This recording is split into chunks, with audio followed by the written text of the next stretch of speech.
السلام عليكم ورحمة الله وبركاته. مروان عثمان، الأهلي أعلن خلاص بضم اللاعب مروان عثمان على سبيل الإعارة من نادي سيراميكا كليوباترا. في المقابل الأهلي عمل صفقة تبادلية مع نادي سيراميكا.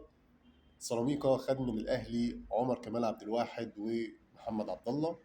في المقابل مروان عثمان مع النادي الأهلي لآخر الموسم الحالي. مروان عثمان لاعب كويس جدا، لاعب عنده 23 سنة، لاعب صغير مش كبير، مهاجم وبيلعب كمان في الجناح الشمال.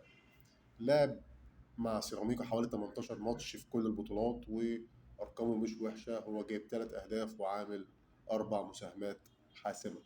يعني أنت بتتكلم إن هو ساهم في 7 أهداف مع سيراميكا في الموسم الحالي.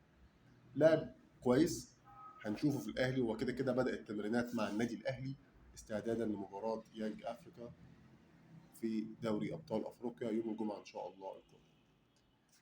دي معلومات بسيطة كده عن اللاعب الجديد والصفقة الجديدة، ودي مش آخر صفقة للأهلي، لسه الباب مفتوح. سلام.